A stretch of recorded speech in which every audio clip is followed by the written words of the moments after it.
de la fin, je veux vous rappeler de ceci. Amen. Dieu ne se manifeste que dans l'amour. Elohim ne se manifeste que dans la vérité. Le Seigneur Jésus ne se manifeste que dans la... Alléluia. Dieu ne se manifeste que dans la sincérité. Dieu ne se manifeste que dans l'unité d'esprit. Amen. Les hommes de Dieu, si vous changez la doctrine, malheur à vous. Les hommes de Dieu, si vous vous écartez de la sainte doctrine, pour enseigner des mensonges aux enfants de Dieu, malheur à vous. Si vous laissez la vérité, malheur à vous. Si vous changez une seule phrase de la parole de Dieu, malheur à vous. Si vous changez la doctrine de la vie éternelle, malheur à vous.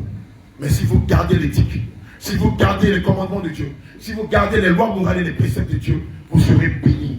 Vos enfants seront bénis. Vos époux seront bénis. Et vous aurez une place de choix au paradis. Mais si vous changez le langage de la sainte doctrine, si vous vous laissez gagner par le monde, par la vanité, si vous vous laissez gagner, vous vous laissez corrompre par l'argent, malheur à vous. Vous, prophétesses de l'Éternel, c'est en vous que Dieu passe pour révéler les choses cachées à son Église. Vous n'êtes pas pasteur. Dieu ne vous a pas donné l'autorité. Vous êtes soumis aux hommes de Dieu. Le fait d'être prophétesse ne vous donne pas le droit de vous mettre à la chair et de prêcher. C'est une malédiction pour une femme de se mettre à la chair et d'enseigner les enfants de Dieu.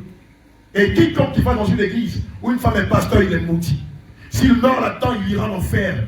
Dieu, Elohim, Adonai, Jésus n'a jamais donné l'autorité à la femme. Il lui a donné la vertu de la soumission. Elle reste dans l'assemblée et elle écoute la parole des saints. Alléluia. Prophétesse de l'Éternel, chante de l'Éternel, homme de Dieu, vous devez avoir un moment de consécration. Votre vie toute entière doit être réservée, dédiée, consacrée à l'Éternel. Non pas à autre chose qu'à Dieu. Vous êtes comme une libation qui était versée en sacrifice à Dieu. Gloire à Jésus. Prophétesse de l'Éternel, vous étant les yeux, la bouche et les oreilles du Saint-Esprit, vous devez vous organiser, vous rencontrer souvent dans la semaine afin de prier pour les hommes de Dieu, afin de prier pour les bébés du Seigneur Jésus, afin de prier pour les familles, afin de prier pour l'Église de Dieu. Alléluia. Et cela doit se faire dans le jeûne de la prière. Chant de l'Éternel, ce n'est pas le dimanche que vous allez venir vous demander on chante quoi. Ça se fait dans les églises désordonnées. Dieu est un Dieu d'ordre et Dieu aime l'ordre. Avant le dimanche, vous devez vous rencontrer la veille afin de répéter, afin d'avoir un répertoire des chants, des cantiques, des adorations, des douleurs, des louanges que vous adresserez au Seigneur Jésus. Je ne veux pas de désordre dans l'église de Dieu. Je ne veux pas des chantres qui le dimanche se parlent avec des jeux pour savoir qui va chanter quoi, qui va chanter qui va prendre le micro. Je ne veux pas de ça dans l'église de Dieu.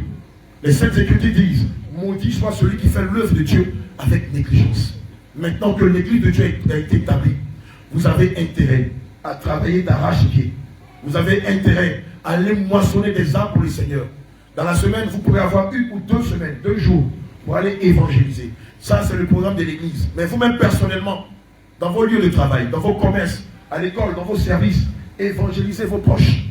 Dites-leur que les temps sont finis, que le Seigneur n'aime pas les faux cheveux, qu'il n'aime pas les mèches, qu'il n'aime pas les femmes qui sont insoumises à leur mari. Dites-leur que Dieu, Jésus-Christ de Nazareth, n'a jamais demandé qu'on le célèbre Noël. Dites-leur que ce sont des fêtes païennes. Dites-leur que les seules fêtes que Dieu accueille, c'est la Pâque et la Pentecôte, qui nous rappelle la mort et la résurrection du Seigneur Jésus, qui nous rappelle le pardon de nos péchés et le salut de nos âmes. Dieu n'est pas né le 25 décembre. Dieu n'a pas de date de naissance. C'est pourquoi il se fait appeler l'ancien des jours. Alléluia. Gloire à Jésus. Sur ce, nous avons fini. Tu vas te lever. Je vais inviter l'homme de Dieu.